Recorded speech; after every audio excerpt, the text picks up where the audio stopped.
Olá, queridos irmãos, abundante graça do Pai renovada sobre nossas vidas nesse novo dia.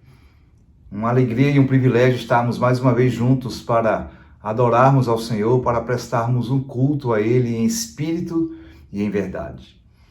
Gostaria de, no início desse encontro, pedir que você abra a sua Bíblia ou acesse o teu aparelho eletrônico na carta de 1 Timóteo, capítulo 2, versículo de 1 a 4. 1 Timóteo 2, de 1 a 4. Eu vou ler aqui, diz assim: Antes de tudo, pois, exorto que se use a prática de súplicas, orações, intercessões, ações de graça em favor de todos os homens, em favor dos reis e de todos os que se acham investidos de autoridade, para que vivam vida tranquila e mansa, com toda piedade e respeito. Isso é bom e aceitável diante de Deus, nosso Salvador, o qual deseja que todos os homens sejam salvos e cheguem ao pleno conhecimento da verdade. Aleluia! Bendito seja o Senhor. Queridos, o versículo 4 desse capítulo 2 de 1 Timóteo fala do desejo do coração de Deus. Descortina aqui o desejo do coração de Deus. E o Espírito Santo fala que, especificamente nesse texto, que há dois desejos no coração do nosso Deus. O primeiro desejo, o texto fala, é que todos os homens, todos os seres humanos, todos os jovens, todos os adolescentes, todas as mulheres, todos sejam salvos. Queridos, esse é o desejo do coração de Deus. O inferno não foi criado para mim nem para você. O inferno não foi criado para homem nenhum, queridos. O inferno, como a palavra fala em Mateus 25:41, foi criado para o diabo e para os seus anjos. Deus não criou o inferno para mim e para você. O inferno não é o nosso local, não é o nosso lugar, não é o lugar de nenhum ser humano. Por isso que o desejo do coração de Deus é que todos os homens sejam salvos. Mas esse mesmo versículo traz um segundo desejo do coração de Deus. Deus não apenas deseja que todos os homens sejam salvos, mas Deus deseja que todos os homens cheguem ao pleno conhecimento da verdade. Ao pleno conhecimento da verdade. Porque a verdade liberta. A graça nos atrai a Deus. A graça nos aproxima de Deus. A graça salva o pecador. Pela graça sois salvos, a palavra do Senhor fala. Aleluia. Queridos, mas a verdade produz libertação. Há um poder libertador na verdade. E aí chega o nosso querido Jesus, o nosso amado Jesus, cheio de graça e de verdade. João 1, versículo 14, fala que o Verbo se fez carne e habitou entre nós, cheio de graça e verdade. Um pouquinho mais ali, João 1,17, fala que a lei foi dada por Moisés, mas a graça e a verdade vieram por Jesus. Jesus chega trazendo a graça e a verdade. Então, há um desejo no coração de Deus que nós sejamos salvos, sim, todos os homens, mas há um desejo no coração de Deus muito forte, que eu e você, que nós cheguemos ao pleno conhecimento da verdade, porque a verdade produz libertação. Nós que já fomos atraídos pela graça do Senhor a essa tão grande salvação, somos convidados a sermos encharcados das verdades do Senhor que produzem libertação. Há um compromisso de Deus comigo, contigo, em nos levar ao pleno conhecimento da verdade. E o chamado do Senhor para nós nesses dias é para que nós cooperemos com Ele, para que nós permitamos que as nossas vidas sejam moldadas por Ele, sejamos iluminados.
Amém.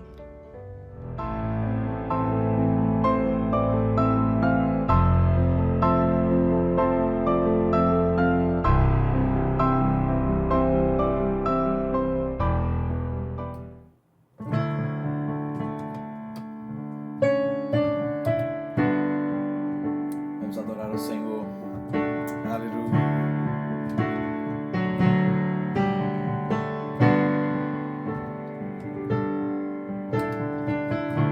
Te adoramos, Senhor Jesus. Exaltamos o teu nome, Jesus. Glória ao teu nome, Jesus.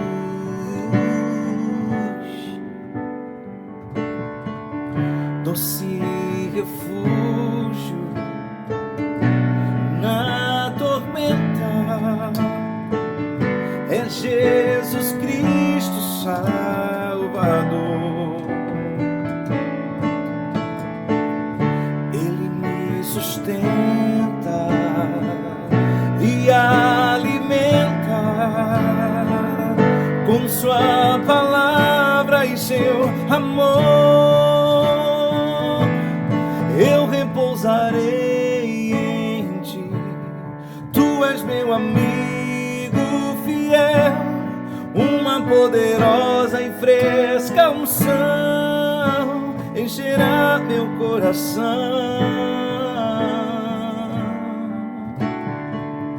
Doce refúgio na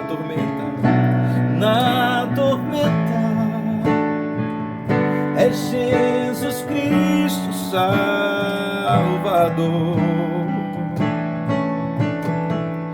Ele me sustenta e alimenta com sua palavra e seu amor. Eu repousarei em ti, tu és meu amigo fiel, uma poderosa e fresca unção encherá meu coração.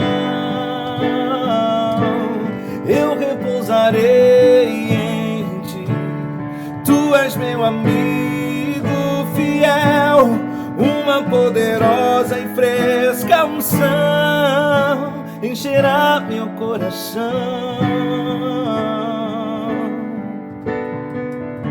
Aleluia, tu és, Senhor, nosso refúgio e fortaleza.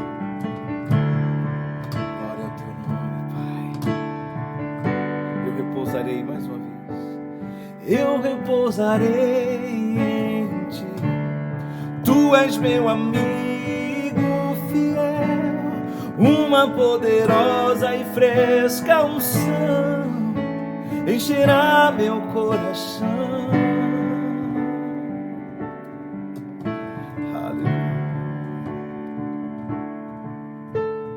Tua fidelidade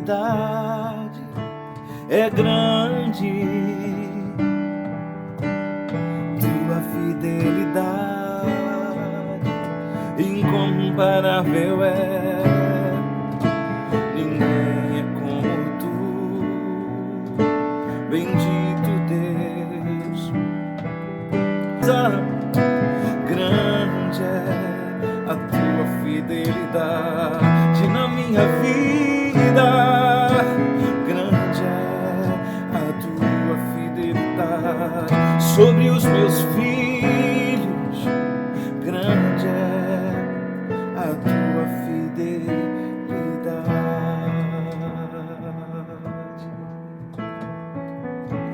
Aleluia, Pai. Grande é a tua fidelidade, o teu amor, a tua graça. Aleluia, tua misericórdia, Senhor. Ensina-me a depender de ti. Ensina-me a confiar.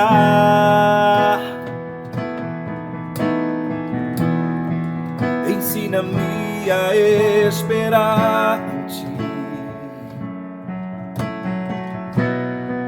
Reconhecer a tua voz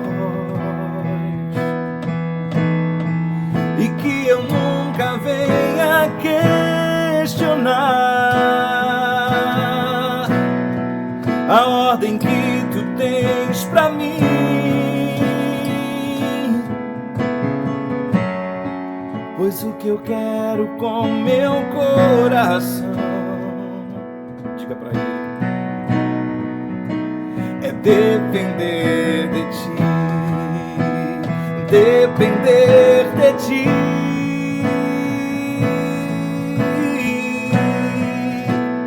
depender de ti,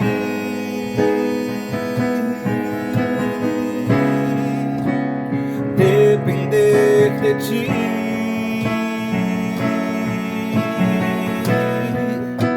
E confiar em ti, depender de ti,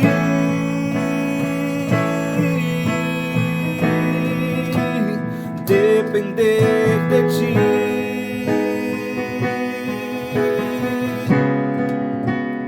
depender de ti,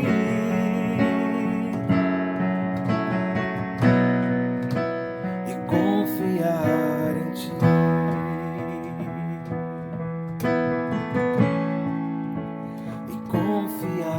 Em ti,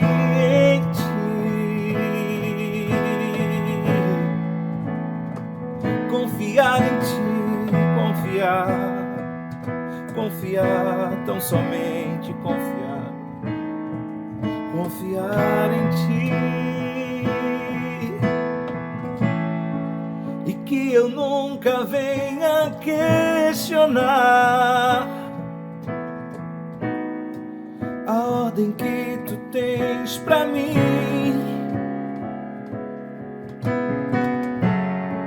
pois o que eu quero com meu coração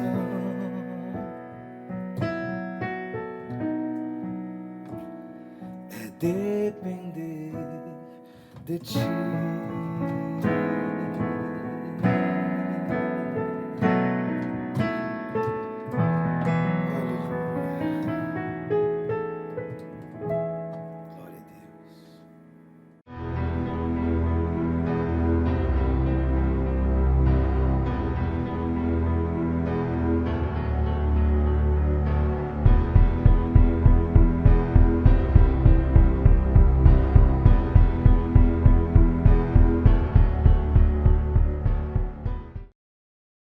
Olá, meus irmãos, tudo bem com vocês?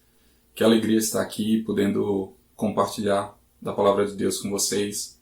Eu confesso que é uma mistura de sentimentos, alegria, ao mesmo tempo muito temor, né? Quando o Fernando me convidou e me deu algumas instruções ali de como fazer a gravação da palavra, no final ele terminou a mensagem assim com dúvidas, e eu respondi, né? Dúvidas nenhuma, agora medo todas, né? Então, embora faça parte do meu dia a dia, essa exposição, né, pela minha profissão de ser professor, sempre é muita responsabilidade e muito temor compartilhar a palavra do Senhor, né? Então, embora a Bíblia seja um livro tão rico, né, encontremos tantas passagens ricas que a gente pode aqui se deleitar, eu confesso que eu passei dias assim, Senhor, o que tu queres falar? Né? E Deus começou a gerar no meu coração uma palavra. E depois de um certo tempo que eu comecei a preparar essa palavra, eu tive um sentimento, assim, uma sensação que não era para ser ministrada aquela palavra, e glória a Deus, realmente, porque não era. Depois o Senhor confirmou. E é tão interessante porque eu continuei preparando essa palavra, e depois eu entendi, essa palavra era para uma outra situação, né? Até para um outro irmão ministrar. E ele estava compartilhando comigo ali que precisava ministrar uma palavra, e eu senti de Deus que aquela era a palavra, a gente pôde compartilhar, e isso gerou bons frutos. Inclusive, após a ministração dessa palavra, até um batismo houve. Então, aquilo foi uma confirmação para mim que aquela palavra era para aquele momento, né? E depois eu fiquei pensando sobre o que compartilhar, e o que eu quero compartilhar hoje com os irmãos é algo que eu já, né, venho estudando há um tempo. Durante esse período aí de pandemia, algumas lives que aconteceram, né, com alguns jovens no Brasil, eu terminei ministrando parte dessa palavra, e depois o Senhor confirmou que era isso mesmo, né? Estava conversando com a minha sogra, e que ia ministrar uma palavra, e ela falou, por que você não ministra aquela palavra? Né? E foi uma confirmação do Senhor. E hoje, né, eu quero compartilhar com os irmãos sobre a história de um rei, né? E se eu pudesse dar um tema para essa palavra, eu estou com uma cola aqui, uma fila aqui embaixo, e se eu pudesse dar um tema, um título para essa palavra, eu diria que esse título seria Colocando em Ordem o que o Senhor tem ordenado, né? Então, o Senhor, através do Espírito Santo de Deus, tem ordenado muitas coisas na nossa vida. E muitas vezes nós temos dificuldade de permitir que essas coisas sejam colocadas em ordem. Então, colocando em ordem aquilo que o Senhor tem ordenado. Então, para a gente entender, né, isso que o Senhor quer falar conosco, eu vou compartilhar e contextualizar a história de um rei. Então, quando a gente pensa, né, em um rei, a gente fala assim, vou falar a história de um rei na Bíblia, então já vem na nossa mente, talvez Davi, a história de Saul, a história de Salomão. Mas esse é um rei que na Bíblia não traz uma história muito longa sobre ele, mas ousaria dizer que ele foi ou o melhor ou um dos melhores reis, né, da história de Israel. Talvez junto ali com Josias ele possa ser considerado o melhor rei, que é o rei Ezequias. Tá? Então, desse segmento de reis que a gente encontra ali, né, nos livros de reis, certamente ele foi um dos melhores reis. Como eu falei, ele estava, né, a história que a gente vai compartilhar hoje, ele estava assim, no auge da sua vida, super bem sucedido, se a gente puder dizer assim, profissionalmente como rei, né, tinha feito um bom reinado, ele tinha conseguido acabar com um problema central, né, na história ali dos reis de Israel, que era sobre a idolatria. Então o rei Ezequias tinha colocado, enfim, né, a questão da idolatria. Ele tinha, a palavra diz que ele cumpriu os mandamentos, que também era um outro problema central assim, entre os reis de Israel, que era cumprir os mandamentos estabelecidos pelo Senhor. A palavra também fala que tudo que ele fazia, ele era próspero, ele era bem sucedido. Isso porque, né, o segredo desse sucesso, porque ele era um homem que andava com Deus, né? Ele tinha uma amizade ali com o profeta Isaías, e tudo que ele ia fazer, ele buscava no Senhor por intermédio do profeta, e o Senhor falava e ele obedecia, ele cumpria, né, esses mandamentos. Então, ele tem um episódio narrado, né, no livro de Reis, quando esse rei ele resistia aos assírios, né? Os assírios eles vêm destruindo e invadindo, né, grande parte de Israel, e quando eles chegam ali na porta de Jerusalém, né, se trava ali, né, uma discussão, e aí eles falam, inclusive fica, né, xingando e falando, vocês não vão vencer, vocês, olha, escutem vocês aí que estão sentados nos muros, vocês vão se alimentar das próprias escórias e vai beber a própria urina, e vai insultando, né, e ali por intermédio de Isaías, Ezequias, né, busca o Senhor através de Isaías, eles oram e o Senhor manda um anjo e destrói os assírios ali, e o rei da Síria, Senaqueribe, ele precisa voltar pelo caminho que veio e vai se refugiar lá em Nínive, e a história termina de maneira muito trágica para ele, ele é morto pelo próprio filho, o filho toma o seu reinado. Então, quando a gente olha toda essa história, a gente pode dizer que Ezequias era um rei muito bem sucedido, que obedecia o Senhor, né, e teve um reinado muito próspero. Então, os assírios, né, como eu falei, ele vinha derrotando Israel, mas quando ele chegou em Jerusalém, eles não puderam prevalecer. Isso porque o Senhor era com Ezequias, o Senhor era com Isaías e deu vitória a eles, né? Então nós, com tudo isso, como eu falei, nós vemos um reinado super bem sucedido de Ezequias. Mas ele caiu no engano, né? Recentemente, nesses dias, nós fomos ministrados ali através da vida do Ion sobre engano, né? E aqui na história de Ezequias ele cai nesse alto engano de acreditar que tudo aquilo que ele conquistou, todo aquele reinado, ele tinha conquistado pela sua própria força, né? E ele esquece que foi o Senhor quem fez todas essas coisas.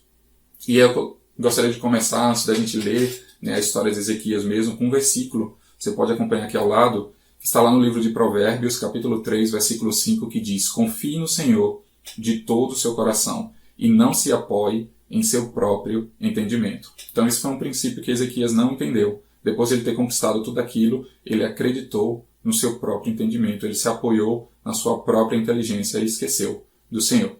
Então vamos ler a história agora de Ezequias, está lá no livro de Isaías, também a gente vai ler depois no livro de 2 Reis. Então Isaías capítulo 38, você pode acompanhar aqui do lado, nós vamos ler alguns versículos para contextualizar a história. Então, primeiro versículo 1 do capítulo 38 diz assim: naqueles dias Ezequias ficou doente, à beira da morte. O profeta Isaías, filho de Amós, foi visitá-lo e lhe disse: assim diz o Senhor, ponha a casa em ordem, porque você vai morrer, você não se recuperará. Agora a gente vai pular para o versículo 10 e o versículo 12. Né? Aqui na história, para a gente entender, Ezequias então vai orar e dá para a gente entender um pouco do sentimento, né, do coração ali de Ezequias. Versículo 10 diz assim: eu disse, no vigor da minha vida, tenho que passar pelas portas da sepultura e ser roubado do restante dos meus anos? Versículo 12. A minha casa foi derrubada e tirada de mim. como se fosse uma tenda de pastor. A minha vida foi enovelada como faz o tecelão, e ele me cortou como um pedaço de tecido. Dia e noite foste acabando comigo. Então a primeira pergunta que eu gostaria de fazer para você é se você recebesse uma profecia como essa, que você certamente morreria, qual seria a sua reação? Muitos de nós certamente nem acreditaríamos que isso vem do Senhor, né? E diríamos, não, isso não vem de Deus, né? Está repreendido, está amarrado, né? Isso é algo que vem do inimigo. E Ezequias, ao invés de rejeitar essa profecia, né? Porque a profecia vinha por intermédio de Isaías e ele conhecia Isaías e sabia que Isaías era um homem de Deus e certamente aquilo era verdade. Ele decide buscar o Senhor.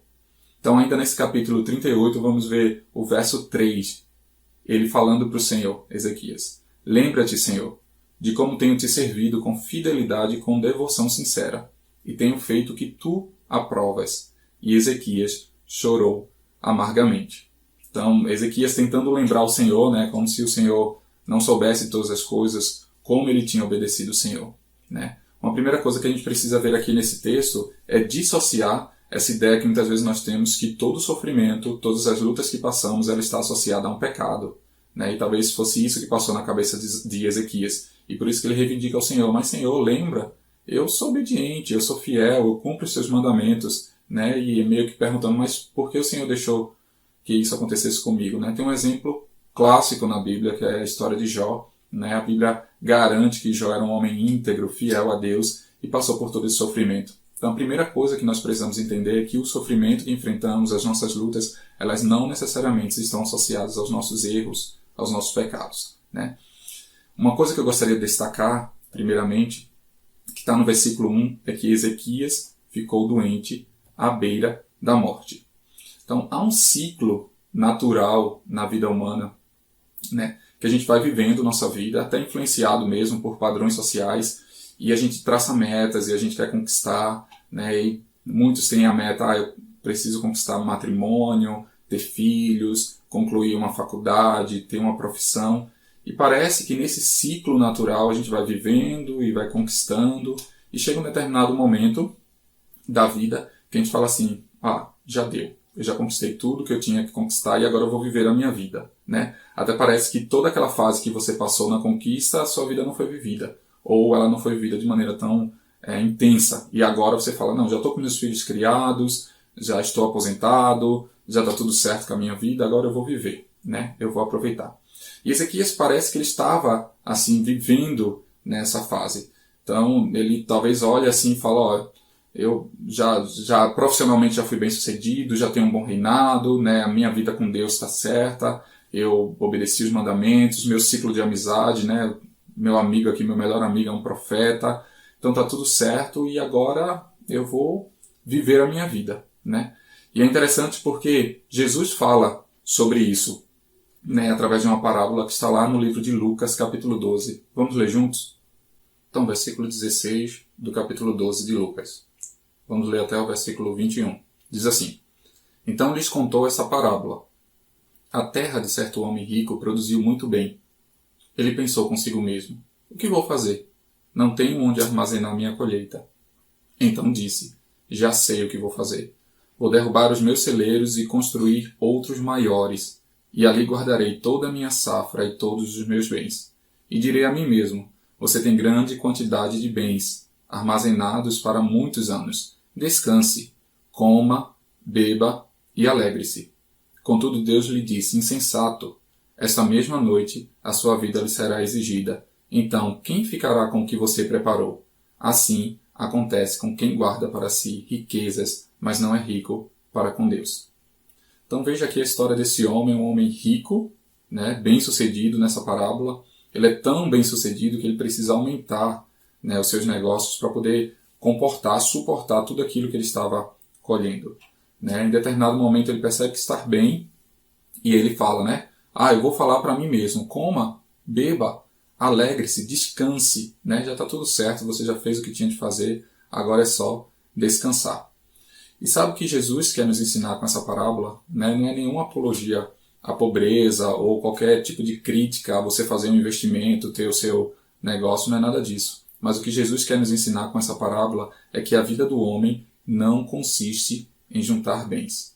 Ou se pelo menos você tem juntado os bens, mas como é que está a tua vida? Não só os teus negócios, mas como é que está a tua vida? E nessa parábola Jesus fala que Deus, né, chega para aquele homem e diz assim, insensato, nécio, tolo, né, se hoje mesmo pedir a tua alma, pedir a tua vida, quem é que vai usufruir disso tudo aí que você tem feito? Como é que está a tua vida? Esse é o tema central dessa parábola aqui que Jesus nos conta no livro de Lucas, capítulo 12. E se você, né, tem vivido a sua vida para juntar bens, é capaz de, numa situação como essa de Ezequias, ou a gente pode contextualizar com a situação que temos enfrentado, essa situação de pandemia, você se vê totalmente frustrado. Né? Quando você perceber que você não tem mais o controle dos seus bens, dos seus negócios, e aí você pode se tornar uma pessoa totalmente frustrada. Né? Porque situações como essa, de enfrentamento de um problema, de uma doença, de morte, nos leva à reflexão. É interessante que durante um tempo da minha vida eu pude trabalhar em UTI, né, e por mais rico que sejam as pessoas que estão lá internadas naquele lugar, elas não estão preocupadas com os negócios que elas deixaram lá fora. Mas muitas vezes ela está preocupada com o eu te amo, que ela não falou, né, está preocupada com a pessoa que ela deveria perdoar e não perdoou. Então a gente percebe que nesse momento de sofrimento, de morte, não importa muito os bens, o que você acumulou durante a sua vida, mas o que você fez com a sua vida. Aí no versículo 3, vamos voltar lá para Isaías 38, né, nós vemos que além de um momento de reflexão, né, esse momento gera tristeza e gera luto. E no versículo diz assim, e Ezequias chorou amargamente. Então a gente começa a perceber que momentos como esse nos levam a uma reflexão, né, e nos leva também ao sofrimento. É um momento de parada, de tomada de decisão, né, de repente mudar a direção, né, do que temos vivido. Então vamos ver essa mesma história narrada no outro livro, está lá no livro de 2 Reis, capítulo 20, para a gente atentar a outros detalhes que não são mostrados no livro de Isaías. Então 2 Reis, capítulo 20, a partir do versículo 4. Diz assim, versículo 4. Antes de Isaías deixar o pátio intermediário, a palavra do Senhor veio a ele. Versículo 5. Volte e diga a Ezequias, líder do meu povo, assim diz o Senhor, Deus de Davi, seu predecessor. Ouvi sua oração e vi suas lágrimas, eu o curarei. Daqui a 3 dias você subirá ao templo do Senhor. Verso 6. Acrescentarei 15 anos à sua vida, e livrarei você e essa cidade das mãos do rei da Assíria. Defenderei essa cidade por causa de mim mesmo e do meu servo Davi. Verso 8. Ezequias havia perguntado a Isaías, qual será o sinal de que o Senhor me curará e de que de hoje a 3 dias subirei ao templo do Senhor? Versículo 11. Então o profeta Isaías clamou ao Senhor, e este fez a sombra recuar 10 graus que havia descido na escadaria de Acais. É importante notarmos aqui o quão rápido foi a resposta do Senhor. Aqui diz que Isaías chegou lá, entregou esse recado do Senhor, falando, Ezequias, você vai morrer. Ele dá esse recado, para Ezequias e ele vai deixando ali o palácio, o local onde Ezequias morava. E a palavra do Senhor diz que ele não tinha nem deixado o pátio intermediário, e Deus já falou com ele. Então veja como foi rápido a resposta do Senhor. Antes mesmo dele deixar o pátio intermediário, Deus fala com eles assim, Isaías, volta lá. Você acabou de dizer que ele vai morrer, mas volta lá e diz para ele que eu vou curar e que eu ainda vou dar 15 anos de vida para ele, E Ezequias ele fica tão surpreso porque ele sabia quem era Isaías. Ele sabia que aquilo que Isaías estava falando vinha do Senhor e era verdade. Mas assim, há poucos minutos atrás ele tinha falado que ele ia morrer. Agora ele chega e está falando que ele vai viver, que ele vai ser curado. Ele fica tão surpreso com isso que ele pede a Isaías uma prova. Ele fala, preciso de uma prova para saber qual palavra está certa. É a primeira que você falou ou é a segunda? E aí, exatamente, a prova que Deus dá ali através da vida de Isaías é que voltaria a sombra em 10 graus que já estava ali na escadaria. Mas tem uma coisa que eu gostaria de destacar aqui que está no versículo 5, que fala assim, ouvi sua oração e suas lágrimas. Importante para a gente entender esse momento ali que eles estavam passando é que, como eu já havia falado, havia um problema central em Israel relacionado à idolatria. Então aquilo que foi descrito lá no Salmo 115, que os ídolos eles têm boca, mas não falam, têm olhos, mas não veem, têm pés, mas não podem andar, Né? De fato, Ezequias e Isaías sabiam que isso era verdade, mas o Deus de Ezequias, o Deus de Isaías, era um Deus diferente desses deuses. Né? Era um Deus... O que acontece aqui nesse momento é que isso era uma prova concreta de um Deus relacional, de um Deus que tem ouvidos e que poderia ouvir, que tem olhos e que podia ver. Né? E Deus dá como resposta a Ezequias: olha, eu estou vendo as tuas lágrimas, eu estou ouvindo a tua oração. Né? E aí a gente precisa crer, irmãos, e ser constantemente lembrados que esse Deus que nós servimos é um Deus que se importa com as suas orações, é um Deus que tem visto as tuas lágrimas, é um Deus que constantemente tem se relacionado conosco.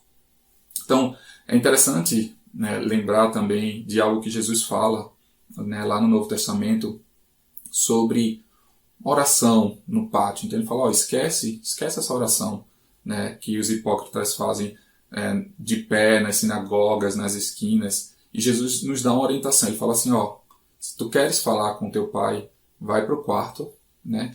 Lá, fecha a porta. Mateus capítulo 6, versículo 6, é importante você acompanhar aí também. Mateus 6,6 fala, mas quando você orar, vá para o seu quarto, feche a sua porta e ore a seu pai que está em secreto. Então seu pai que vê no secreto o recompensará. Então nós vemos aqui uma espécie de promessa, né, da parte de Jesus que haveria uma recompensa para todos aqueles que orassem. Né?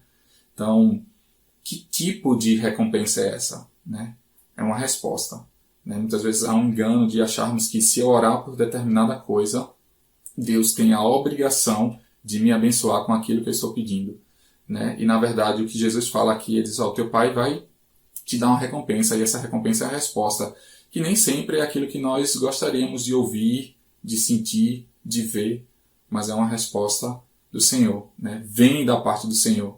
E como diz a palavra dele, né? Tudo que vem do Senhor, a sua vontade, ela é boa, ela é perfeita e ela é agradável.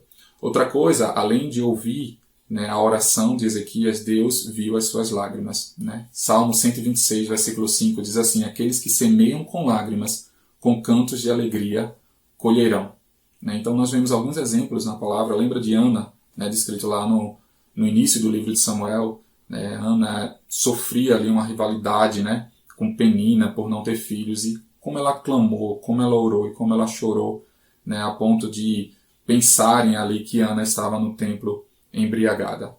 Então o que acontece quando Ezequias ora e chora? Deus o cura e ainda acrescenta 15 anos à sua vida. Né? Está lá no livro de 2 Reis, né, capítulo 20, versículo 6, que essa é a resposta de Deus. Acrescentarei 15 anos à sua vida. Então é importante nós lembrarmos que todas as vezes que nós entramos no nosso quarto, nós oramos e nós choramos aos pés do Senhor, nós temos uma resposta de Deus. Né, que pode ser sim para aquilo que estamos pedindo, pode ser não, e pode ser espere. Né? E quantos nãos nós já recebemos, e no momento que a gente recebe, a gente, né, muitas vezes até se entristece, mas quando passa o tempo a gente olha para trás e fala, Senhor, que livramento. Obrigado, Senhor, por ter dito não, né, para aquilo que eu estava te pedindo. Então sempre vai haver uma resposta de Deus. Então há um padrão lógico de Deus. Sofrimento, oração e choro, resposta. Né? Talvez nós estejamos precisando orar mais, entrar mais no nosso quarto e chorar mais, para podermos enxergar as respostas de Deus. Perceba que as respostas de Deus, elas são precisas, isso é fantástico, né? Deus chega ali através de Isaías e fala, vou te dar 15 anos, vai voltar 10 graus. Né? É muito interessante ver isso, a gente observa esse padrão em outras passagens da palavra, né? Quando lá Ananias, Ananias, vai lá na rua tal, número tal, você vai encontrar uma pessoa, né? Ali, Paulo, ele vai estar cego, ele vai ser curado, vai ser batizado, e é muito preciso. Né, a palavra do Senhor, não deixa dúvida que é o Senhor agindo, né, como o eunuco ali, que vinha de Jerusalém, né, e Filipe vai por essa estrada, e você vai falar ali, vai ministrar e vai batizar o eunuco. Então, como é preciso, né, os mandamentos, as ordens, as ordenanças do Senhor, como elas são precisas. Né? Essa exatidão de Deus nos leva a outra reflexão. Se você fosse morrer amanhã, o que você faria hoje? Queria que você refletisse um pouco sobre isso. Se hoje fosse seu último dia, o que você precisaria fazer? Então, irmãos, é fácil pensarmos, né, se nossa vida terminasse hoje, o que faríamos? Mas, como Ezequias, se sua vida terminasse daqui a 15 anos, como você viveria? Então, para te ajudar nessa reflexão, eu vou te fazer 4 perguntas que você pode ir respondendo. Como a partir de hoje você prosseguiria para o fechamento da sua história? Então vamos comparar a vida a um livro, você já escreveu a introdução, você escreveu todo o desenvolvimento e agora a conclusão. Você tem 15 anos para concluir. Como você escreveria essa história? Segundo, que histórias paralelas você precisaria concluir? Né? De repente aquela pessoa que você deixou de falar, aquele problema que você teve com a sua mãe, com o seu pai, com um amigo lá no passado que você precisa resolver. Como você resolveria isso? Se você tem filhos, como você os conduziria para viver sem você, na dependência do Senhor? Como seria a sua qualidade de vida? E a gente viu lá naquela parábola de Lucas 12, né, aquele homem lá do celeiro, e falou assim, disse para si mesmo, descansa, come, bebe, né, se diverte. Como seria a sua qualidade de vida? O que você faria agora para aproveitar esses 15 anos de vida? É difícil, né? Pensar em tudo isso. Talvez uma maneira mais fácil seja a gente olhar 15 anos para trás. Se sua vida terminasse hoje, esses 15 anos para trás, você está satisfeito com o que você fez nos últimos 15 anos? Você acha que você viveu da maneira que de fato você gostaria de ter vivido? Talvez muitos de nós, muita coisa mudou nesses 15 anos, né? Alguns eram solteiros, casaram, não tinha filhos, teve filhos, não tinha profissão, teve profissão, nem conhecia o Senhor e pôde se converter, né? Recebeu o maior tesouro, que é conhecer o Senhor. Então, como foi? Como foram os seus últimos 15 anos?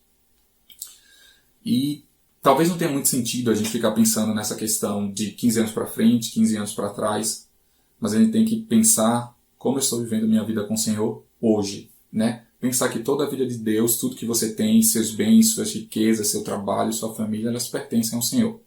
Então, se você pensa nisso, você vai viver sempre para a glória de Deus, regido por um princípio, o princípio de fazer a vontade de Deus, sempre. Então, você sempre vai ter isso em mente de fazer a vontade de Deus, e quando for lá para frente, você vai poder olhar para trás sem arrependimento. Né? Você vai dizer, se deu certo, foi para a glória de Deus, se não deu certo, também foi para a glória de Deus, eu fiz o meu melhor, eu fui fiel a Deus nessa caminhada, eu procurei fazer sempre a vontade de Deus, e você vai viver uma vida sem arrependimentos. Então não importa, né? Se você não conseguir, de repente, juntar um tesouro aqui na terra, você certamente vai juntar um tesouro lá no céu.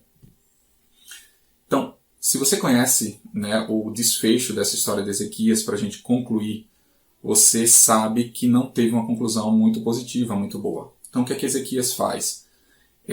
Agora, com a fama, né, com os assírios, de ter derrotado os assírios, de ter acabado com a idolatria ali em Judá, ele recebe os babilônios, seu reinado, e ele começa a mostrar tudo aquilo que ele conquistou.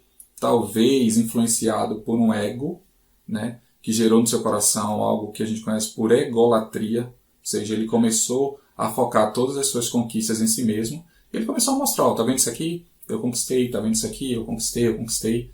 E ele mostra tudo isso. E quando Isaías fica sabendo dessa história, né, ele fala, eu acho que o que você fez não foi legal. Tá? Depois, esses babilônios podem invadir aqui e acabar com tudo, você entregou, né, todos os segredos do seu reinado. E aí, tem algo que é, né, muito ruim da parte de Ezequias, que mostra o quanto que o coração dele já estava corrompido. Ele responde, né, a Isaías, meio que falando assim, vai acontecer nesses 15 anos? Não? Então, não me importa, tá? Isso está lá no livro de 2 Reis, capítulo 20, vamos acompanhar dos versos 16 ao 19. Um dia, tudo que se encontra em seu palácio, bem como tudo que os seus antepassados acumularam até hoje, será levado para a Babilônia. Nada restará, diz o Senhor. Alguns dos seus próprios descendentes serão levados, e eles se tornarão eunucos no palácio do rei da Babilônia.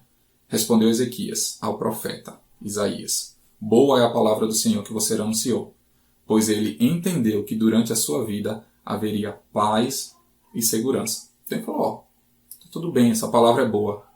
Nos meus anos, nos próximos 15 anos, ele entendeu que haveria paz e segurança. Em outras palavras, ele estava falando, não vai acontecer nesses próximos 15 anos, então tudo bem, eu não me importo. Não me afeta, né? Isso não será na minha geração. Então entrou no seu coração a questão da egolatria, e isso é muito perigoso, porque gera depois uma idolatria. Não é assim? A gente vê na Bíblia, né, os homens eram apaixonados por um bacanal, né, se deleitar em bebida forte, então vai lá e cria um deus chamado Baco, né? O próprio Paulo vai falar isso lá em Romanos capítulo 1, falando que os homens corromperam seus corações e eles vão criando deuses à sua imagem, até a imagem de quadrúpedes, de aves, né, de répteis. Então, o homem, sempre que houve a necessidade de satisfazer o seu coração, criou um ídolo, né, para de uma certa forma dizer assim, não, mas esse ídolo concorda com o que eu estou fazendo e está tudo certo. E muitas vezes se faz isso com Jesus, né? Quantas versões de Jesus nós temos visto nesses dias, né? E a gente olha e fala assim, esse Jesus não é o Jesus que eu conheço. Esse Jesus não é o Jesus que está descrito na palavra de Deus. Porque muitas vezes os homens querem fazer um Jesus que vai satisfazer o desejo do seu próprio coração. Então, os homens vão criando deuses para satisfazer o seu próprio coração, né? E muitas vezes trazem a ideia desse Jesus que era um amante do dinheiro, porque é isso que está no coração deles, a prosperidade, né? Ou amante da permissividade, para permitir que eles façam aquilo que o seu coração tem desejo, né? E o desfecho dessa história é que nesses próximos 15 anos nasceu um filho de Ezequias, o Manassés, e aí, diferente do seu pai, que foi um dos melhores reis da história de Israel, ele foi certamente o pior rei da história de Israel. Ele voltou a fazer tudo que o pai tinha destruído. Então, retoma no tempo de Manassés a idolatria. A palavra diz que ele sacrificou crianças, né, a deuses falsos. Então, veja o que acontece, né, quando o homem é bem sucedido, mas ele acredita que esse sucesso veio dele mesmo, né? Você dá lugar ao ego, à idolatria, que gera depois uma idolatria, e o fim disso é morte. Então, queria retomar o primeiro versículo que a gente leu, lá em Isaías 38, versículo 1, que diz assim, naqueles dias Ezequias ficou doente à beira da morte. O profeta Isaías, filho de Amós, foi visitá-lo e lhe disse, assim diz o Senhor, ponha a casa em ordem, porque você vai morrer, você não se recuperará. Então, Ezequias se preocupou com a morte, Ezequias se preocupou com aquilo que ele tinha conquistado, se preocupou com a sua fama, em mostrar tudo aquilo que ele tinha conquistado durante seu reinado, mas ele esqueceu de colocar a sua casa em ordem.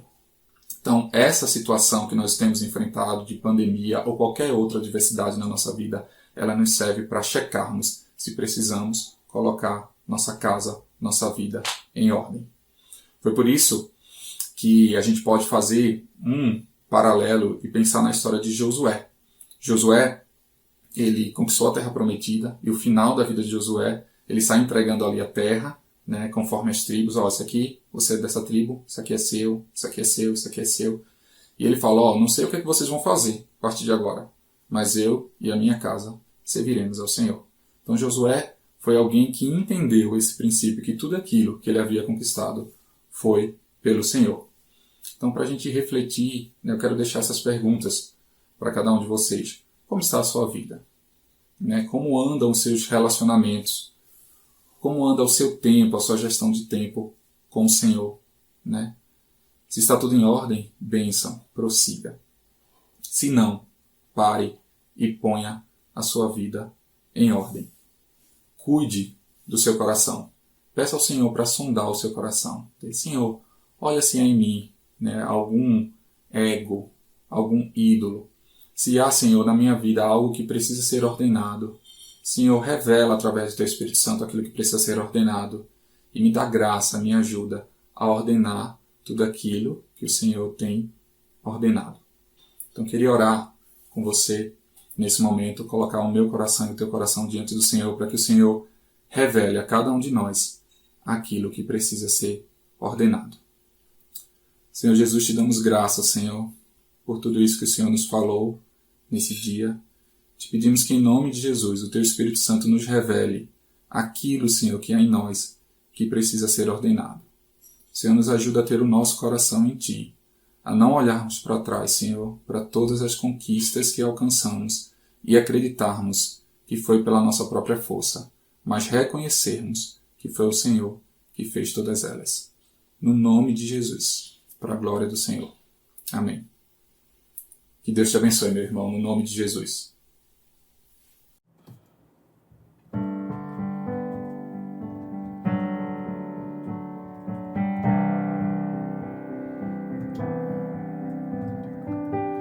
noite se passa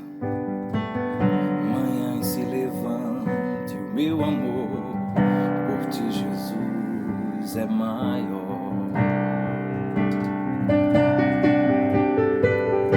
Anos se passam, manhãs se levantam, meu amor por ti, Jesus, é maior. E que ao falar teu nome exista brilho em meu olhar, em meu olhar. E ao ouvir tua voz eu possa ter certeza que estás a me guiar. E ao beber de tuas águas eu posso então dizer: minha fonte está em ti, refrigério está em ti, minha fé está em ti.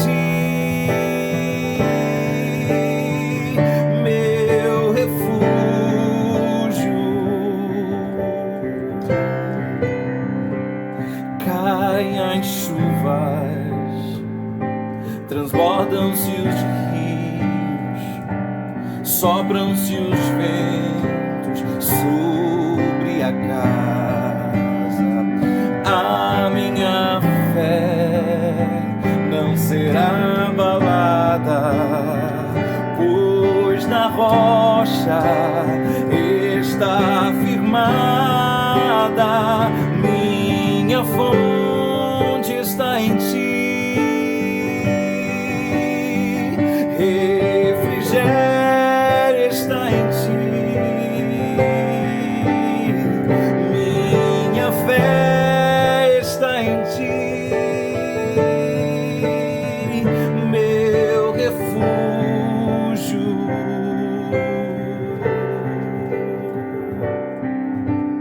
Anos se passam, manhãs se levantam, meu amor por ti, Jesus, é maior.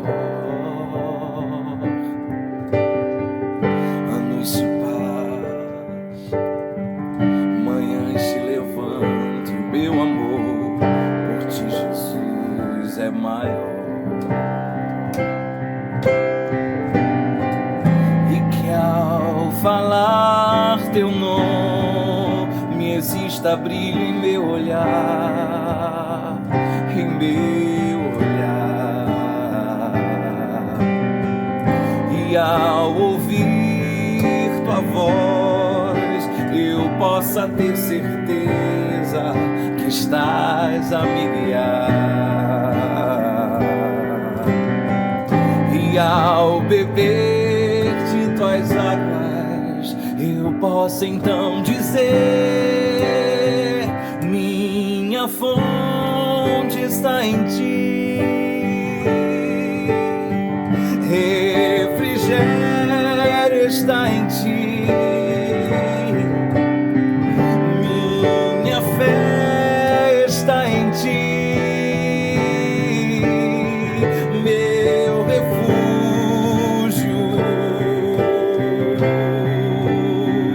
Caem as chuvas, transbordam-se os rios, sopram-se os ventos sobre a casa.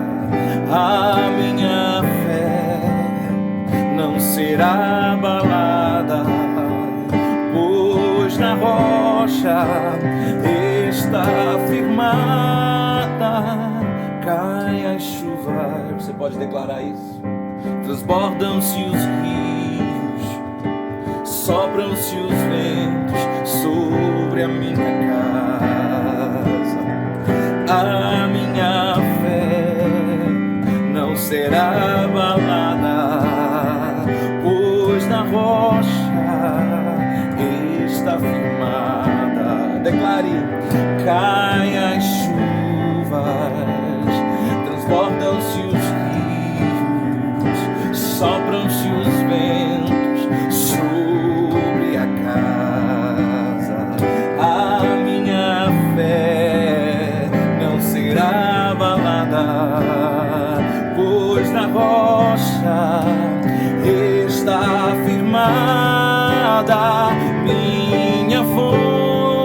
está em ti. Refrigério está em ti.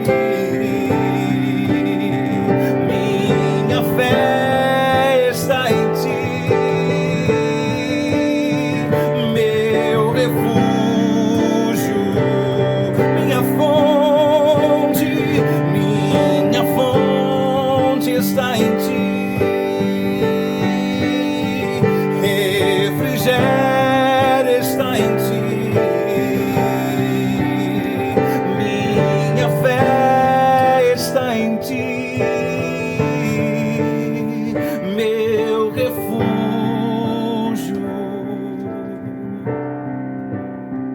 fortaleza, abrigo, consolo, renovo,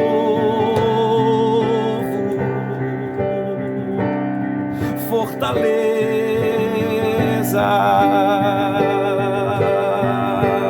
socorro,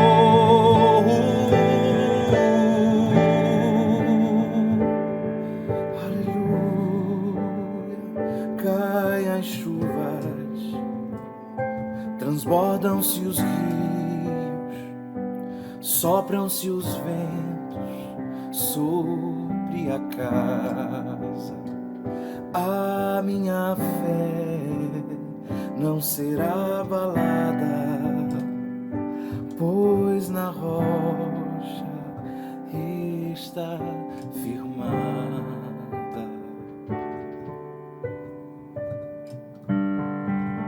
Aleluia, Senhor. Glória ao teu nome. Aleluia, bendito seja o nome do Senhor. Que palavra preciosa, queridos. Doce palavra do trono de Deus para a minha vida, para a tua vida. Deus é um Deus que ouve o nosso clamor. Deus não está alheio ao clamor do nosso coração. Como vimos na palavra, ele falou com Ezequias, ele ouviu a oração de Ezequias, ouviu a súplica do seu coração, viu as suas lágrimas e respondeu a Ezequias. Disse que iria curá-lo e acrescentou mais 15 anos. Quantas vezes, queridos, Deus aguarda um clamor do nosso coração perseverante. Como vimos, há uma recompensa de Deus para aqueles que clamam a Ele.